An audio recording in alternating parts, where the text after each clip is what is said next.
अस्सलाम वालेकुम जी, मेरा नाम है रुस्तम मलिक और आप देख रहे हैं सियासत नमा। तो वीडियो का आगाज करते हैं आज की टॉप ट्वीट से। पहले नंबर पर असद उमर ट्वीट करते हैं, पहले सियासी बहरान, फिर मुआशी बहरान और अब हुकूमत सुप्रीम कोर्ट से टकरा के रियासती बहरान पैदा करने की कोशिश कर रही है। दूसरे नंबर पर फवाद चौधरी कहते हैं 4 अप्रैल जिस दिन जुल्फ़िकार अली भुट्टो की शहादत का दिन है, उस दिन इनका नवासा पाकिस्तान को आइन देने वाले अपने नाना की बजाय पाकिस्तान के आइन को तोड़ने की धमकियां देने वालों के साथ खड़ा है और ये कह रहा है कि मुल्क में इमरजेंसी या मार्शल लॉ लग सकता है। तीसरे नंबर पर नवाज शरीफ कहते हैं कौम जागे और होश के नाखून ले, ये लोग इलेक्शन कराने का हुक्म देकर मुल्क को तबाह बर्बाद कर रहे हैं, इसके खिलाफ खड़े हो जाएं। पांचवें नंबर पर इमरान रियाज खान ट्वीट करते हैं पाकिस्तानियों को इंतहाई एहतराम के साथ सऊदी सफारत खाने और रॉयल फैमिली को ये पैगाम देना चाहिए कि शरीफ खानदान अब पाकिस्तानी अवाम की तर्जमानी नहीं करता और ना ही अब अवाम में मकबूल हैं, लिहाजा इन पर खादमैन हरीमैन शरीफैन की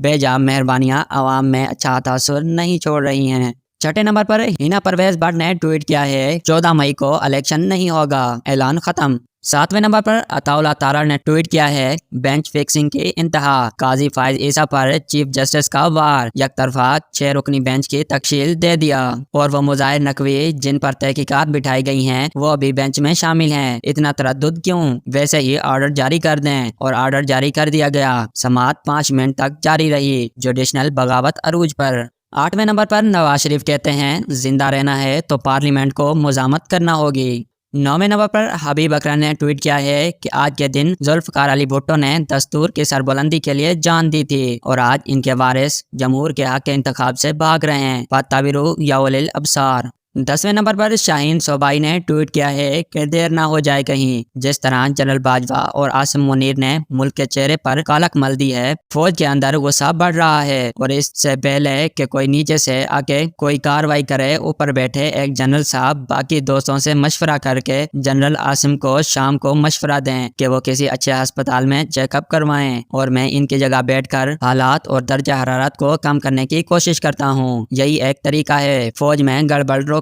का। जनरल कमर जावेद बाजवा साहब के साथ गोल्फ खेल सकते हैं, बड़ी या छोटी गोलियों के साथ। 11वें नंबर पर इमरान खान ने कहा है कि जो करना है कर लो, सब इकट्ठे भी हो जाओ, मेरा अल्लाह से वादा है मैं हर उस एक आदमी को नहीं छोड़ूंगा जिसने इस मुल्क का पैसा चोरी किया है।